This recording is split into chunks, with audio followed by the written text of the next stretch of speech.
Amigas, amigos, muy buenas noches. Hoy es 4 de septiembre de 2017. Iniciamos tu espacio donde hablamos, como ya es costumbre y cada 8 días, de temas inmobiliarios y de vivienda. Me acompañan Federico Sobrino. Buenas noches, Saúl. Buenas noches, Eduardo. Eduardo Torres. ¿Qué tal, Saúl? Buenas noches, Federico. Muchas gracias, amigos. Y a propósito del quinto informe del presidente Enrique Peña Nieto, donde hay mucho que platicar, mucho del análisis, es que invitamos a Eduardo, que ya forma parte de este equipo, para que juntos desmenucemos qué es lo que se ha hecho en materia habitacional en el último año, a propósito del quinto informe de gobierno. Y bueno, Eduardo. Muchas gracias, Saúl. Bueno, pues yo creo que ha habido avances importantes en este gobierno. Todos los gobiernos se plantean metas ambiciosas. Algunos los cumplen con distintos niveles de eficiencia, pues algunos llegan a sus objetivos, otros no. Lo importante me parece que es tener metas claras y que se puedan verificar y tener metas de largo plazo. ¿Qué es lo que de alguna manera se planteó este gobierno al inicio de la administración? Bueno, uno, reducir el nivel de déficit habitacional que había, me parece que se avanzó en algo sobre eso. Dos, reducir también el problema de la vivienda deshabitada, que también de alguna manera el propio mercado se encargó de corregir esa distorsión al obligar a los desarrolladores a hacer conjuntos más acotados y con mejores características. Otra de las condiciones que se planteó el gobierno fue promover los esquemas que no eran necesariamente de adquisición de vivienda para la población que no tenía acceso a la seguridad social. Y me parece que ahí los resultados han sido, digamos, en dos partes. Por una parte se ha avanzado de alguna manera en la formalización de la economía, pero no se ha logrado totalmente formalizar que esa población que se ha logrado ir formalizando se traduzca también en mayores aportaciones al Infonavit de cuentas individuales. Entonces creo que los resultados han sido mixtos. Sí es importante ver cómo el mercado se ha ido encargando de corregir las necesidades e ir alineando los programas que existen ya para capitalizar a las empresas, para poder aprovechar mejor las instituciones que se tienen y asignar los recursos en materia de vivienda de quienes más lo necesitan y de las instituciones que mejor están posicionadas para financiarlas. Ahora, Federico, ¿cómo ves ya 5 años de esta administración? Hubo un cambio en materia de política habitacional con la Política Nacional de Vivienda, valga la redundancia. ¿Tú qué observas a estos 5 años y por supuesto lo último hecho en este 2017? Yo te diría, Saúl, y bueno, soy un poquito más crítico y lo saben. Siento que en materia de vivienda se vino a deshacer el esquema de 2 sexenios en donde la joya de la corona era la vivienda. Y obviamente se tenía que quitar el color de la vivienda y se tenía que transformar todo esto. Desde mi punto de vista, el sector vivienda en este sexenio ha perdido mucho más de lo que ha ganado. Ese es mi punto de vista desde el sector gobierno. Obviamente se le puede echar la culpa que hoy los millennials no quieren comprar vivienda, etcétera, etcétera. Sin embargo, sí, estructuralmente e institucionalmente se tenía que deshacer algo que estaba muy bien hecho desde los 2 sexenios anteriores. Ahora, pero no es propio de cada administración federal, independientemente si se repite el color, el hecho de tratar de decir yo soy diferente, yo voy a hacer las cosas de otro modo. Incluso yo te diría en la época de Felipe Calderón versus Vicente Fox. ¿Tú no crees eso? Sí, bueno, pero de todos modos, a ver, si alguien hizo bien algo, ¿para qué descomponerlo? Si yo puedo presumir a lo mejor otra cuestión. No, y habría que añadir algo que es muy importante, oye, aprovechemos las capacidades institucionales que ya se han construido. Y el capital humano. Y el capital humano, claro. A ver, no podemos estar reinventando las instituciones cada que lleva un nuevo director. Exacto. Y a las prioridades personales que tiene, porque además resulta que no son o no han sido de continuidad de un sexenio, que Exacto. La verdad es que las instituciones que tenemos sí dan para darle continuidad a programas que tengan una visión, una meta de largo plazo, y largo plazo hablamos de 20 años, 25 años, como en otros países, y yo creo que para efectos de materia de vivienda tenemos instituciones muy sólidas, como el Infonavit, como el Fobiste, como la Sociedad Hipotecaria Federal, como los bancos, como pues desarrolladoras también muy bien, muy profesionales. Y creo que lo que se tiene que avanzar es hacia programas de largo plazo y que el político en turno llegue pero a administrar, no a reinventar. Y creo que ahí sí ha faltado muchísimo de tener una visión, políticos que generen una visión de mediano plazo. Exacto. Y sobre todo una sociedad que exija mejores resultados. No solo eso, Eduardo, se genera una supersecretaría de la cual depende vivienda, que se llama SEDATU, que ya lleva 3. Solo 3. Bueno, a lo mejor pronto serán 4 titulares, sin duda. Pronto serán 4. Entonces, es muy visionario el día de hoy, Federico. No, pero bueno, o sea, ese es, digamos, el resultado que ha habido en vivienda y en todas las áreas que dependen de esa secretaría desde mi punto de vista. Creo que ha sido tope tras tope tras tope, con secretario tras secretario tras secretario, siendo además que tengo que reconocer que el primer secretario creo que iba poco a poco aprendiéndole y por buen camino.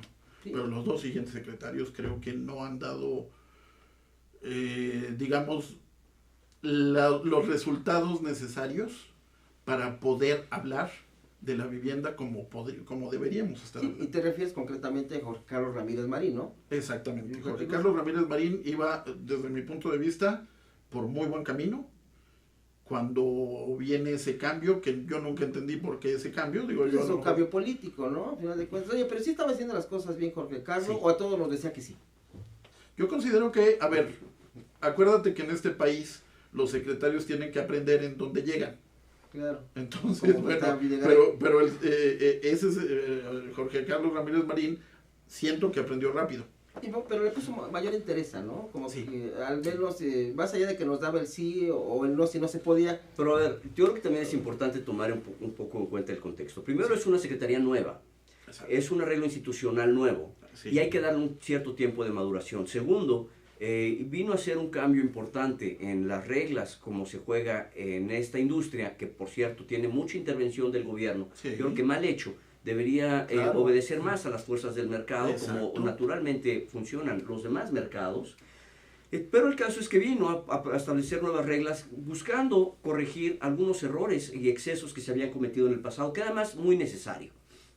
El hecho es que esos cambios eran suficientemente importantes, junto con el desajuste que había habido entre las empresas que eran líderes del sector.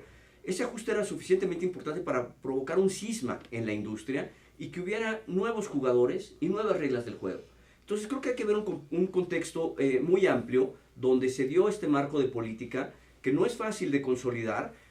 Cuando se plantearon uno de los elementos importantísimos de esta nueva política, que era tener unos perímetros de contención para las ciudades, la verdad es que también se comunicó mal, pero es en el fondo una estrategia, me parece, que hacia donde tenemos que transitar.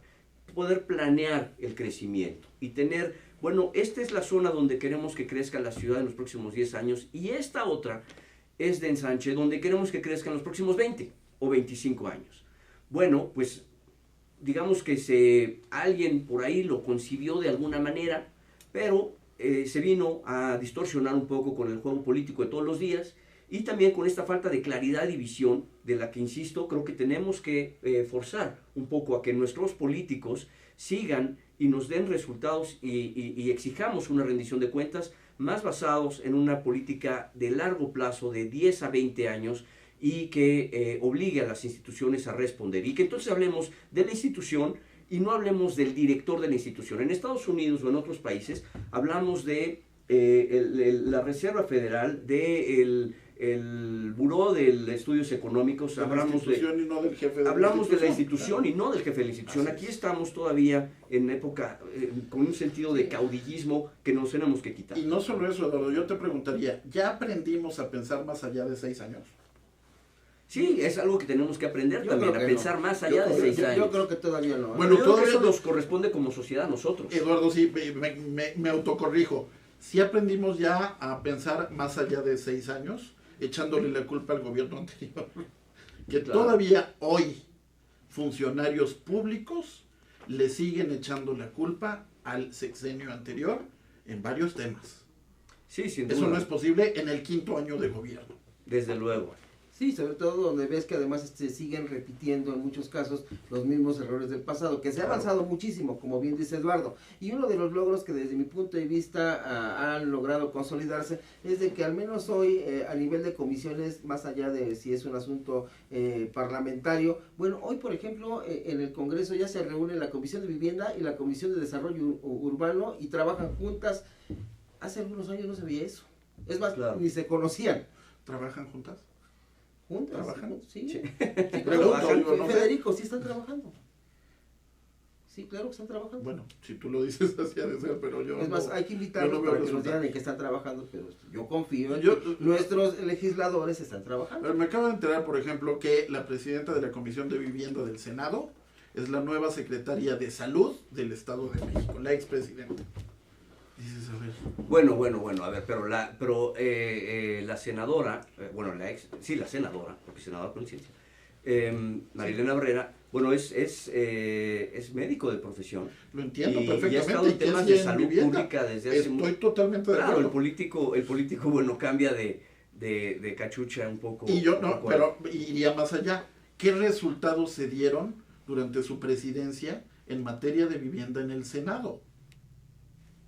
Dejo la pregunta al aire. Bueno, por eso es importante que venga a platicarnos un día alguien del Senado, qué es lo que ha hecho. Yo, a lo mejor lo he sabido, ¿eh? Sin embargo, yo me pregunto, yo estoy en el sector, estoy en el medio. Ahora, acabas de dar un punto, creo que muy interesante, Federico. ¿Qué ha faltado entonces? Porque seguramente están trabajando todos, digo, tampoco creo que se vayan a sentar y levantar la mano. ¿Habrá faltado comunicar qué es lo que están haciendo?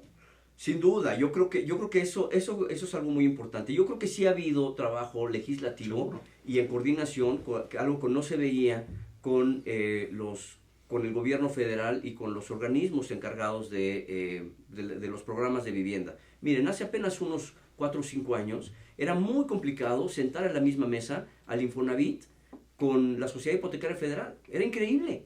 Estando los dos en el mismo sector, simple y sencillamente uno no hacía caso del otro porque se sentía más fuerte. O a Conavi, Faltaba ¿no? una coordinación, o a Conavi que en realidad lleva en el papel la política de vivienda, pues resulta que termina siendo un administrador de un programa de subsidios y lo han diluido mucho claro. en sus funciones. Tú recordarás en la época de Carlos Gutiérrez Ruiz, cuando era Comisión Nacional de Fomento a la Vivienda, Conafobi. bueno, tenía rango de parte del gabinete ampliado en la época de Vicente Fox. Era como la Claro, SEDATU de la fecha. Le reportaba a la presidencia. Exactamente. Y yo creo que se necesita una fortaleza así, porque la vivienda tiene, y el desarrollo urbano tiene una implicación de décadas y entonces me parece que darle la trascendencia que se requiere, pues no es un trabajo fácil. Coordinar la participación conjunta de las distintas instituciones ya es un trabajo importante. Creo que este trabajo de coordinación, que sí algo se logró en el Senado, por ejemplo, pues estas nuevas legislaciones de asentamientos humanos y esta modernización de la ley de vivienda, pues fue también producto de un trabajo que con sus bemoles podemos ver, pero son pues avances que se han venido logrando, parciales y que se tienen que consolidar y que se tendrán que corregir, pero pues es parte de esta intención de construir, ¿no? Estoy totalmente de acuerdo, Eduardo. Sin embargo, desde mi punto de vista, la ley de asentamientos humanos cada 20 años, que Sí. junto con Hábitat, pues cada 20 años tenemos una nueva ley. Entonces sí, efectivamente, sí fue un paso que se dio, pero no al interior de México, sino por una obligatoriedad exterior, por De así acuerdo. decirlo. Sí, Entonces, de acuerdo. por eso te digo, o sea, tenemos que recibir de fuera las obligaciones, etcétera, etcétera. ¿Por qué no podemos nosotros tener nuestras propias iniciativas? Bueno, es que hay cosas que sí se hicieron y no se ha comunicado bien. Mira, por ejemplo, en temas de la eficiencia energética en las viviendas de interés social, Ujú. México es uno de los países más avanzados y se ha promovido, se ha difundido muy poco. Pero hoy tienes un estándar de eficiencia energética que gracias a distintas instituciones, y si es un trabajo de más de 10 años, que viene de CONUE y viene de la Secretaría de Energía y viene, pero el hecho es de que hoy tienes viviendas para población de interés social que tienen una relativa eficiencia energética que antes no hubieras visto. Bueno, hay que reconocer aquí que algo que se entendió perfectamente en esta actual administración federal es la hipoteca verde del Infonavit, Exacto. que la mantuvieron y creo que han trabajado en ella, y es uno de los programas que vienen de otro sexenio o de otros 2 sexenios atrás, con la época de Víctor Manuel Borras al frente del Infonavit, y que bueno, permanece el día de hoy, permanece a la fecha y siguen trabajando en ella, ¿no? Entonces hay que reconocer esa parte también, en la parte de hipoteca verde del Infonavit. Claro, lo que sí, claro, creo que falta muchísimo por avanzar en términos de hacer más incluyente la vivienda. Así es. Y justamente que esta planeación se traduzca en políticas que reduzcan efectivamente la dispersión de las ciudades. Estoy totalmente. Eduardo, Saúl. Vamos a un corte, si nos permiten, estamos de regreso de nueva cuenta aquí en tu espacio y vamos.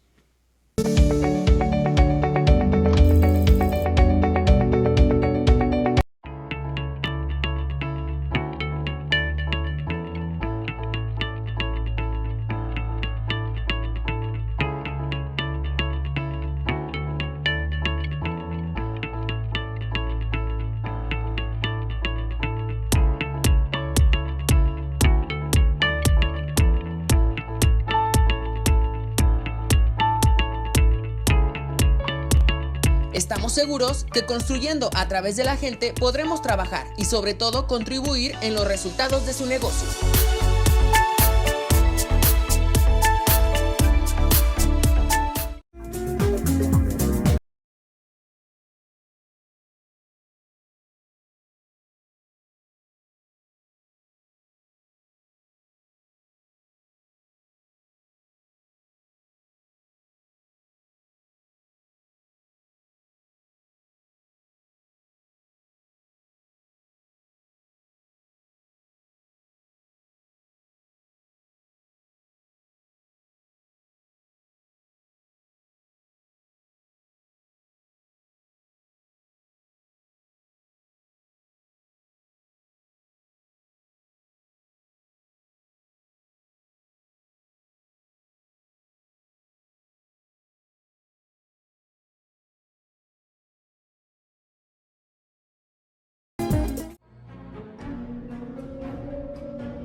Rosso Fragola.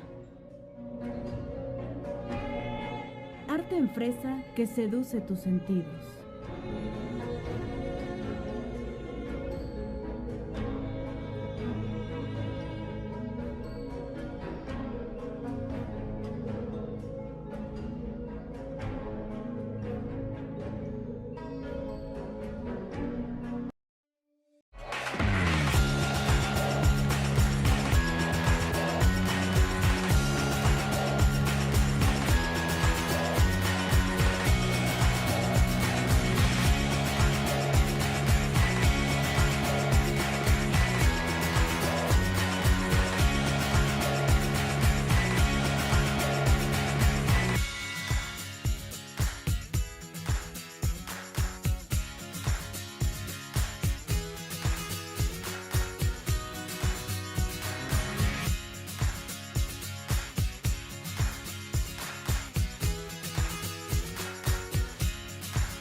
Cuando la vida te pone a sudar, hidrata la vida. Electrolit, científicamente hidratante.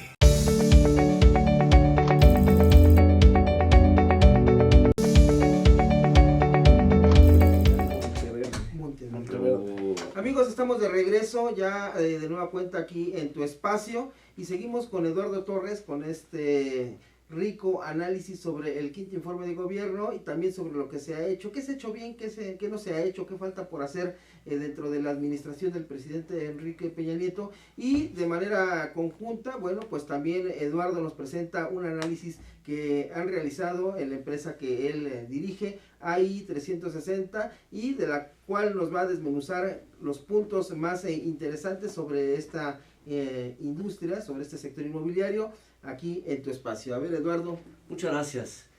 Pues mira, uno de los resultados que salen interesantes es como al cierre de ya del primer semestre tenemos un cierto repunte en la actividad de la vivienda. Recordarán que empezó con lentitud la colocación de créditos para la vivienda por distintas razones. Una de ellas que subieron las tasas de interés y esto pues desperfiló la demanda de vivienda de algunos potenciales compradores. El efecto no fue menor, un punto porcentual reduce en 7% la capacidad de adquisición de vivienda, el valor de la vivienda adquirible. Y el segundo lugar, bueno, pues también para la población de bajos ingresos, se redujeron el presupuesto para apoyarlos a través del programa de subsidios. Sin embargo, lo interesante es que a lo largo de este semestre ha habido una cierta recuperación de la actividad. Y miren qué interesante, la población que estaba comprando vivienda con el apoyo del gobierno a base de subsidios, pues hoy lo vemos que ha impulsado el crédito del Infonavit, ese mismo segmento, pero ahora sin subsidios.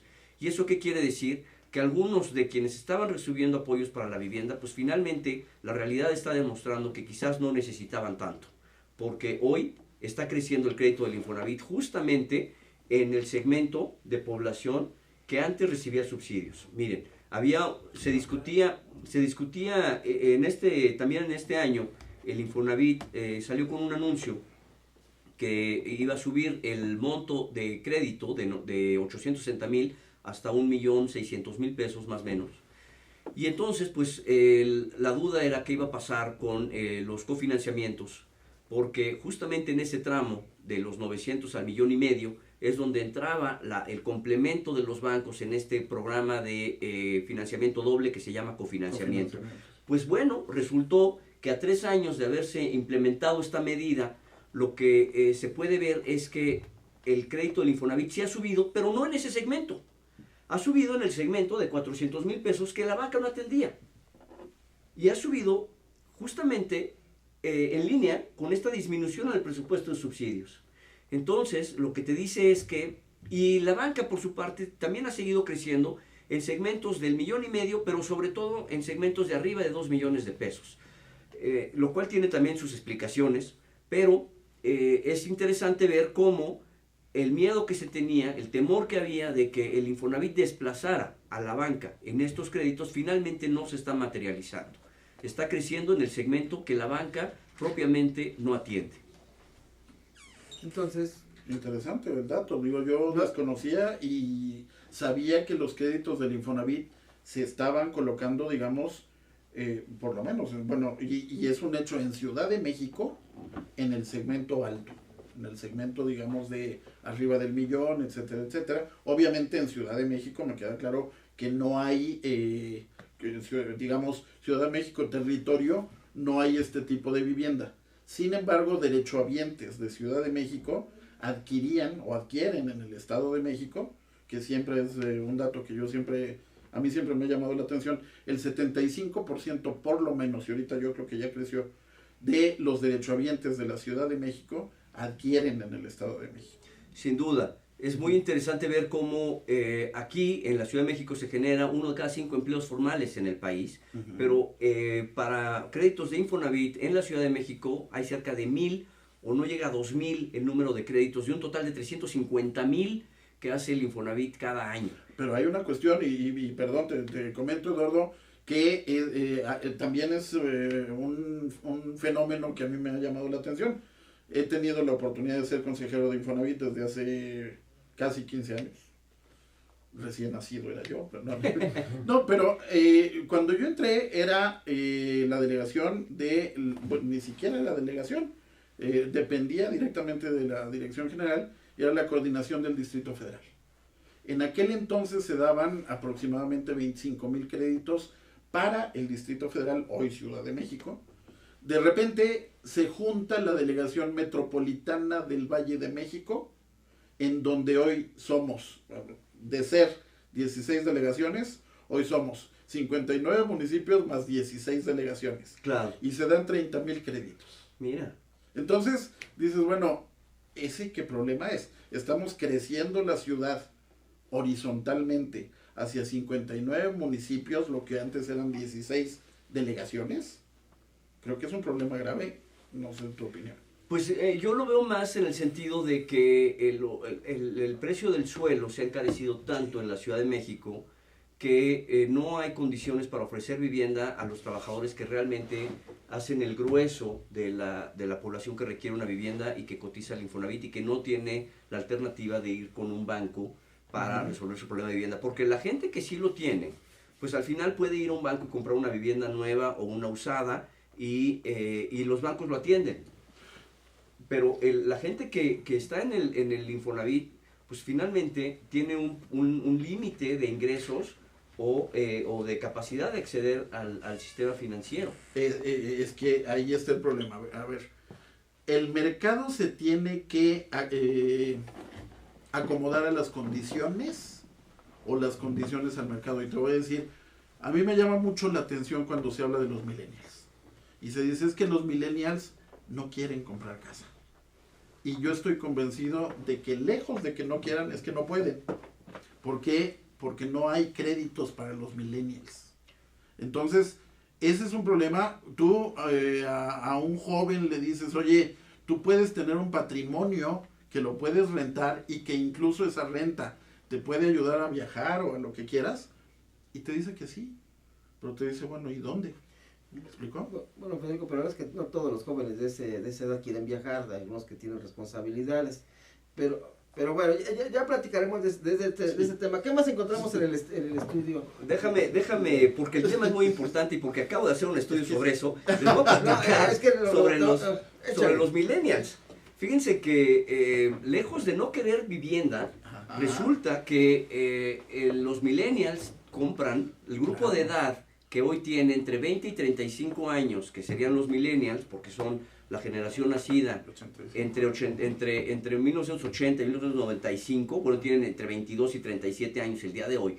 Bueno, pues hoy representan ese grupo cerca del 60% de la compra de vivienda. Lo que sí es cierto es que estando en su etapa laboral, en sus primeros años de vida laboral, tienen un ingreso cerca del 30% mayor que aquellos que tienen, que son de generaciones anteriores.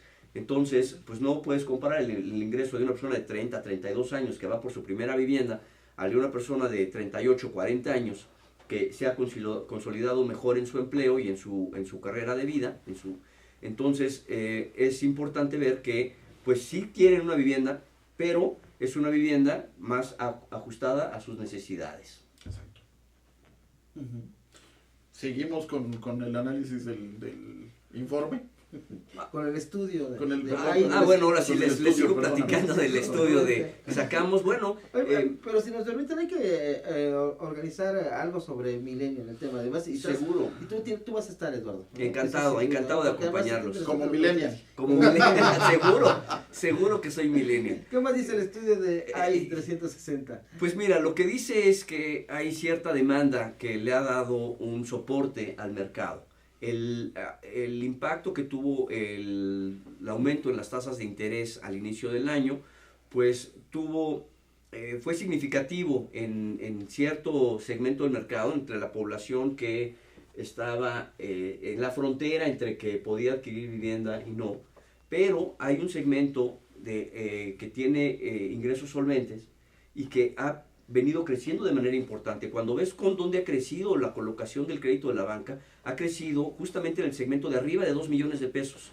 Gente que no tenía el problema de las tasas de interés y que probablemente una parte de sus decisiones vino influida por esta subida en las tasas y en el caso de la Ciudad de México por el incremento en los precios, donde pues como protegerse ante incrementos posteriores o ante eventuales aumentos futuros en las tasas de interés, pudieron haber decidido comprar una vivienda como mecanismo de protección. El caso es que la demanda en México le ha dado un amortiguamiento importante al sector, a la colocación de créditos, y esta desaceleración se vio sobre todo en los primeros meses del año. A medida que ha avanzado, ha venido repuntando de una manera más importante. Y en los segmentos que atiende el Infonavit y el Foviste, se ha habido también un cierto repunte en los últimos meses. Claro que ha ayudado este anuncio del Infonavit de subir el tope de crédito, pero insisto, el mayor crecimiento se ha dado en el segmento de menores ingresos,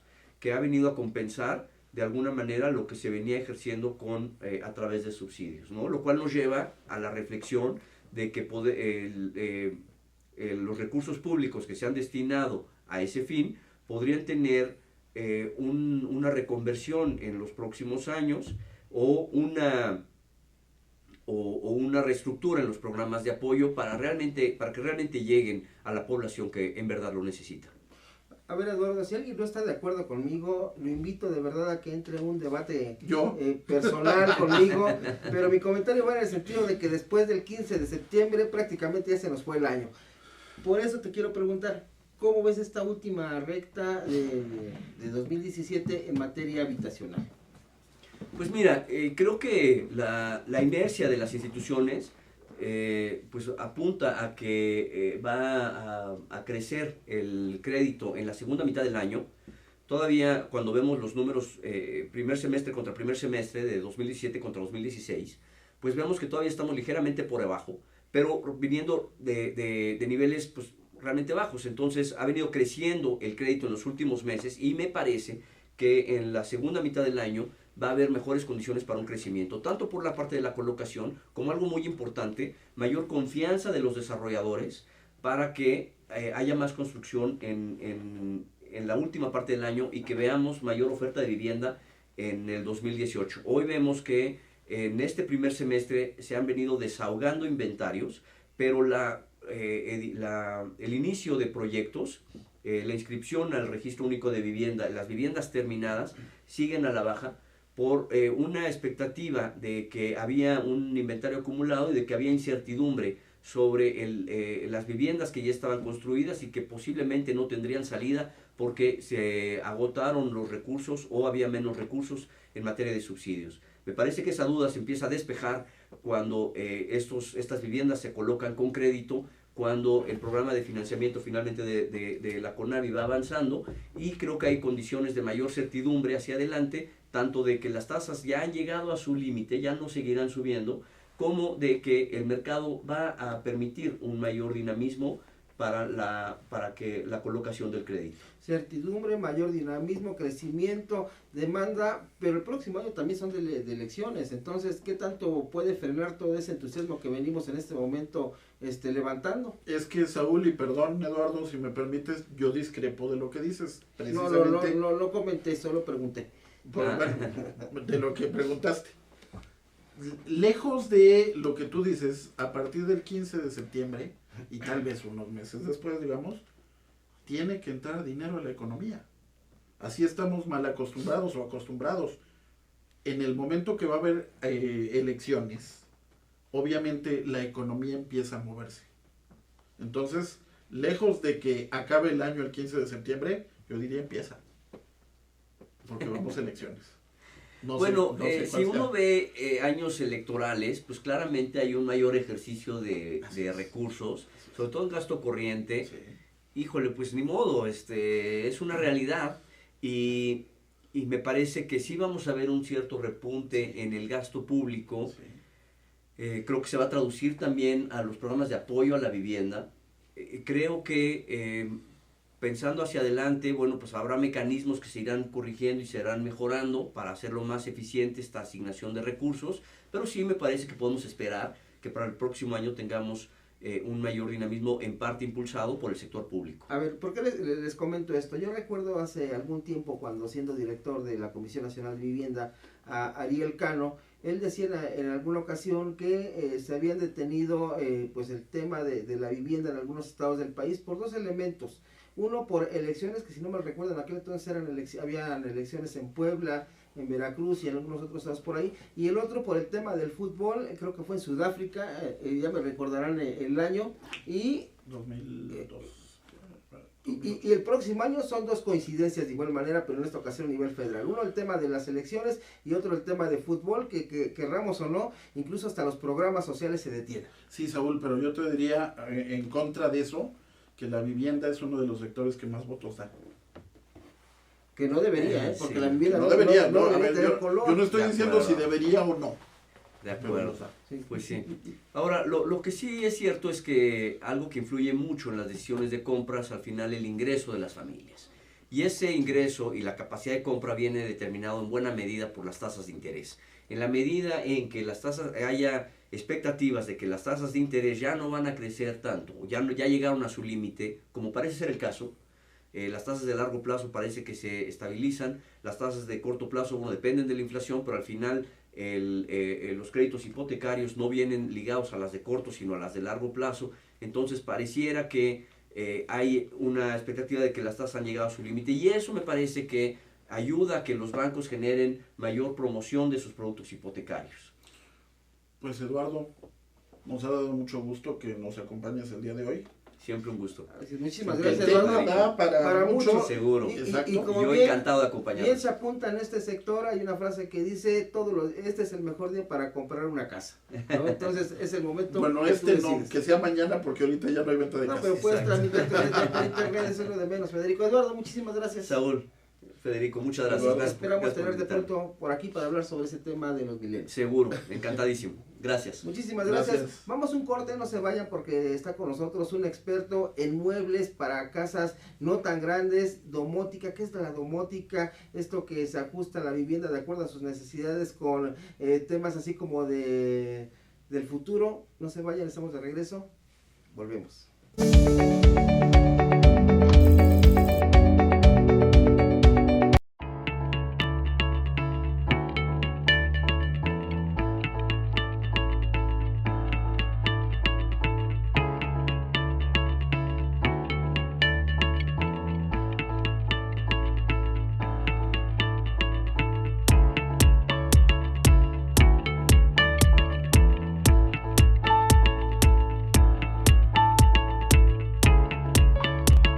Estamos seguros que construyendo a través de la gente podremos trabajar y sobre todo contribuir en los resultados de su negocio.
Rosso Fragola.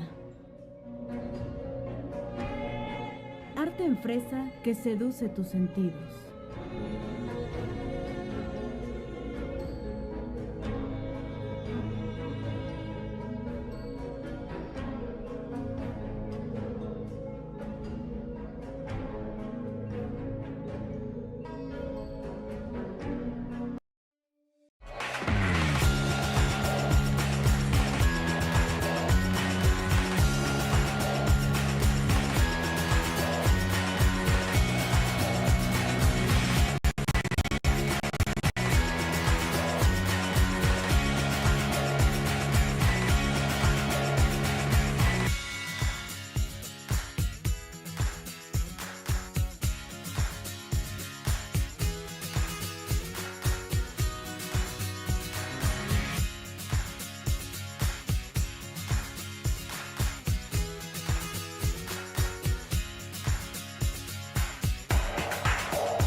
Cuando la vida te pone a sudar, hidrata la vida.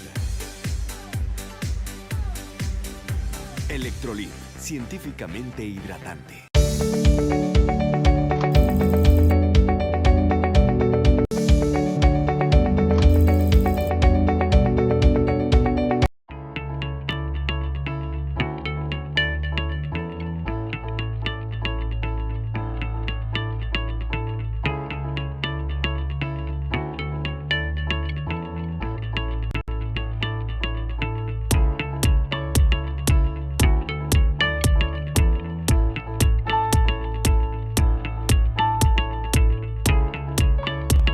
Estamos seguros que construyendo a través de la gente podremos trabajar y sobre todo contribuir en los resultados de su negocio.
Rosso Fragola. Arte en fresa que seduce. Ok. Ahorita entro yo. Amigos, Buenas noches. estamos de regreso. Fueron bastantes comerciales, si ustedes nos están siguiendo, pero bueno, ya estamos de regreso aquí con ustedes de nueva cuenta, y Federico le toca presentar a nuestro invitado de hoy, además un joven entusiasta que trae un proyecto, bueno, ya los proyectos, es una gran empresa que está consolidándose en México, pero además muy ad hoc con lo que hoy implican las viviendas en este país, o incluso las oficinas, y tiene que ver con una cuestión de tamaño. Federico, ¿a quién tenemos? Claro que sí. Amaury Pineda Ibarra es director de Do in Space. Es una empresa que se dedica, bueno, no que se dedica, que nos hace optimizar recursos y espacios. Así es. Platícanos, Amaury. Buenas noches, bienvenido. Gracias, Federico, gracias, Saúl. Do in Gracias, Space Mauri. es una empresa que se dedica a aprovechar toda esa parte de espacio. Lo hace de una forma siendo un poco exclusiva, adaptándonos a la necesidad de cada uno de nuestros clientes. Nunca vamos a hacer un mueble igual. Van a cambiar ciertos detalles, materiales, formas, estilos. Siempre va a haber una diferencia en todos nuestros muebles. Podemos tener una cama con tu armario en la parte de abajo, una zapatera que se mueva por medio de una aplicación, que igualmente la desarrollamos nosotros, no es por presumir. Todo esto es gracias a los ingenieros en mecatrónica, telemática, que trabajan con nosotros, sin quitar a todos los carpinteros que nos ayudan, como no tienes una idea. ¿Puedes tener un colchón que tire a tu esposa de la cama? Sí, yo creo que sí, con una salida de emergencia, Con tu presiona el comentario- botón y se Con tu cae. comentario van a tirar el programa, Federico, Sí, porque no, además no. la Unión de Mujeres ya está Sí, bloqueándonos sí, en sí. este momento.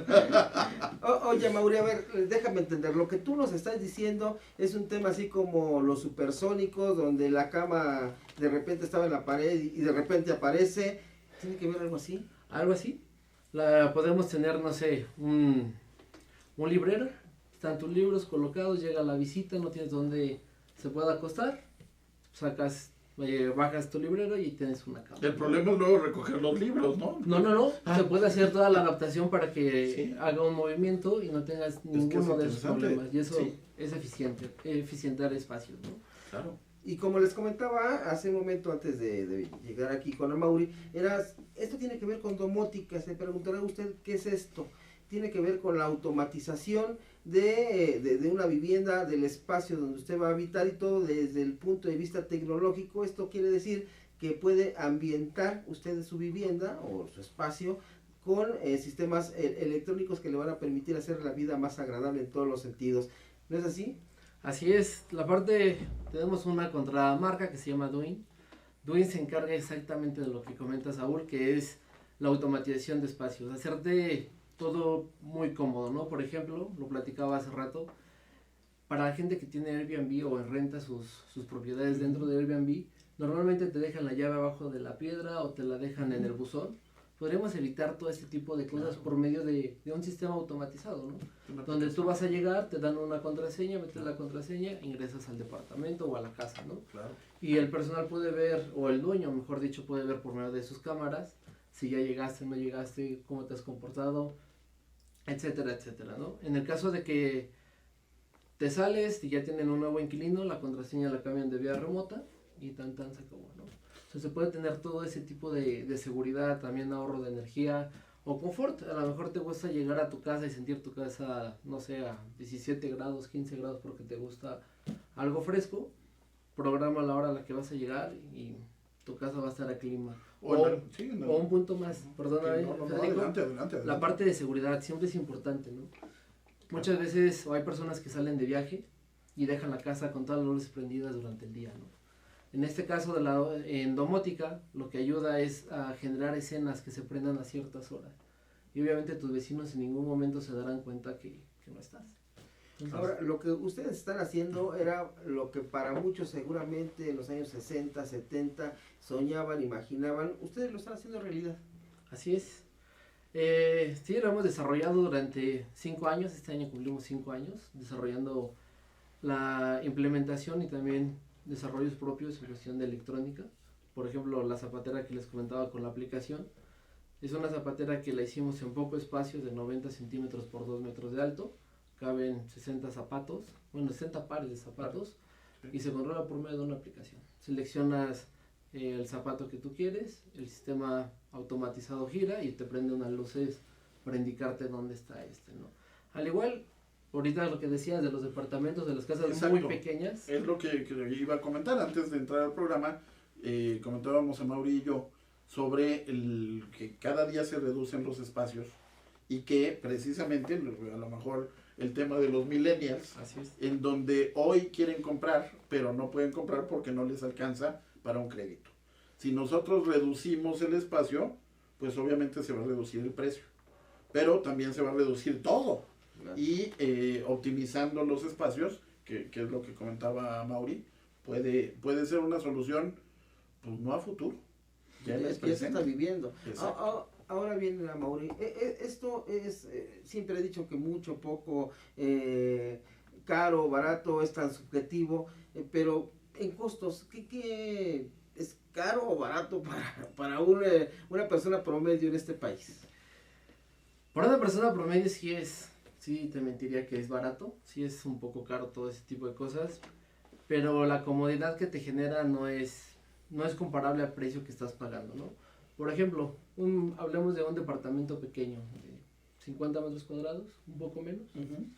Puedes tener tu barra, te llega la visita de la mamá, el papá, el hermano. Normalmente tú comes en tu barra, giras los dos extremos y tienes una mesa para 6, ¿no? Entonces esa parte de convivencia con la familia, yo creo que esa vivencia no tiene, digámoslo de alguna manera, un precio, ¿no? Claro. Que llega la visita y tengas donde acostarlo realmente, porque se va a quedar ese fin de semana contigo. Bueno, probablemente salga del sillón o de tu librero, en el aprovechamiento de tu cuarto. Pues actualmente es el armario grandísimo, tu cama y tu escritorio, ¿no? Actualmente ya no se puede eso. Entonces tu cama en la parte de arriba, en la parte de abajo tu armario y una sección para que tengas tu área de trabajo. Y hay un punto extra que me gusta platicarlo. Las familias han cambiado actualmente, ¿no? Antes era papá, mamá y muchos hijos. Actualmente es papá, mamá, un hijo, o papá, mamá, un perro y un gato, o muchos perros y gatos. Y en la actualidad la gente invierte mucho en su mascota. Sí, claro. Yo lo invierto. Sí. Si no, hay muchos conocidos que te dirán que sí invierto en ella. Y ha habido clientes que nos piden, oye, que se prenda la televisión y la luz a las 5 de la tarde para que mi gatito vea su programa favorito. Eso es real. Bueno, hablamos de los perrijos, ¿no? Hay muchos que tienen perrijos. Sí, efectivamente. Hoy las mascotas se han convertido en algo digamos, culturalmente esencial en cierta edad, de cierta edad para abajo, de cierta edad, digamos, cierto límite de edades. Así es. O bueno, alguna vez leí unas estadísticas que las personas actualmente ya no quieren tener hijos, ¿no? Por la razón que quieran. Y sobre todo hay una cuestión, Amaury, te voy a decir, en México a lo mejor, México y países latinos todavía estamos mal acostumbrados, diría yo, o no sé si mal acostumbrados sea la palabra, o acostumbrados simplemente, a una casa grande, una casa de 50 metros, lo que decías, que si nosotros hacemos nuestra vida fuera de casa, teniendo parques, teniendo espacios en donde poderla hacer, una casa de 50 metros nos es muy costosa, o nos es su mantenimiento, etcétera, etcétera. Tendremos que irnos reduciendo, sobre todo en grandes ciudades. Y esta solución yo creo que es óptima para ese tipo de ciudades medias y grandes, ya sea en México o en América Latina. Sí, así es una opción bastante viable que se está adaptando al mercado. Por ejemplo, en China los departamentos son muy pequeños. Exacto. Japón Hong son Kong. departamentos muy pequeños. Sí, el mismo Tokio, Japón, exactamente. Donde bueno, realmente casi todos los países vamos para allá. Los latinos, yo creo que también. Es una forma de irnos adaptando al mercado, ¿no? Claro. Ahora, del otro lado, seguramente muchos amigos nos están o se están preguntando, una zapatera, por ejemplo, ¿qué precio puede tener? Para tener una idea de el valor de esto. Y también me queda claro cuando tú mencionas que seguramente los costos para muchas personas a nivel promedio no es tan accesible, pero tiene que ver también con el hecho de que ustedes están innovando, son pioneros seguramente, al menos en este país, y no dudaría que en un futuro haya costos o precios más accesibles, porque las tendencias siempre van hacia allá. ¿Estás de acuerdo? ¿No? Ya se ha oído con las televisiones, con muchos aparatos. Pero una zapatera, ¿qué precio tiene en este momento? Actualmente la zapatera que vendemos está alrededor de los 55,000, 60,000 pesos más o menos, que es la que les comentaba, 90 centímetros de base, 2 metros de altura y 60 pares de zapatos, ¿no? Que lo interesante ahí yo te diría, porque también lo comentamos, no solo es zapatera en sí, sino puede ser para otros productos. O sea, hablábamos de botellas, por ejemplo. Pero yo, digamos, reduciría esto a una cuestión de oferta y demanda. En el momento que esto se empiece a demandar, pues obviamente el costo, el precio va a bajar. Sí, lo importante aquí, que además ellos son pioneros, al menos así lo digo en este país, porque no sé tú, Federico, si habías oído hablar de este tipo de empresas que están ofreciendo esto en el mercado. No como tal. No como tal. No como tal. Claro. Entonces yo creo que es la parte valiosa y además que ustedes, al menos tú nos platicabas antes de entrar al programa, estuvieron en el Emprendedor, en la semana que organizan a nivel de gobierno federal, y ahí surgieron muchas de las ideas que hoy están materializando, ¿no? Así es, hemos tenido apoyo por parte del INADEM y déjame invitarlos a todo nuestro público a la Semana Nacional del Emprendedor del 11 al 15 de septiembre en el Centro City Banamex. Ahí vamos a estar nosotros mostrando un poco de nuestros productos, servicios adicionales que tenemos, y realmente se enamoren de lo que es la domótica, la automatización, estos muebles inteligentes, que cuando lo vean no solo nos van a pedir uno, sino toda la casa. Amaury, para localizarte o localizar la empresa. En nuestra página de internet es haller.com.mx, haler.com.mx. En Facebook nos pueden encontrar como Doing o Doing Space. Y nuestros teléfonos 47 54 69 28, nos pueden encontrar de 9 de la mañana a 7 de la tarde, estamos para servirles. De 9 a 7 ellos sí trabajan, Federico. Así es. Amaury, muchas gracias. Muchas gracias. No, Buenas gracias a noches. ustedes, Saúl, Federico. Y este es tu espacio. Perfecto, muchas gracias. Un gusto. Muchas gracias, amigos, amigas, amigos. Bueno, ha concluido esta emisión. Por hoy nos despedimos, sin embargo, la próxima semana nos encontramos de nueva cuenta aquí con ustedes, con Héctor Alfaro, quien hoy en su ausencia tuvo que asistir a un importante evento, y con Federico Sobrino, quienes juntos estaremos de nueva cuenta, si nos permiten entrar a sus hogares para de nueva cuenta hablar sobre temas muy específicos en materia habitacional, inmobiliario, hipotecario, construcción y todo lo que tiene que ver con esta gama. Ahí vamos a estar el próximo lunes. Muchísimas gracias, me despido de nueva cuenta de ustedes y lo mejor para ustedes la próxima semana. Hasta la próxima.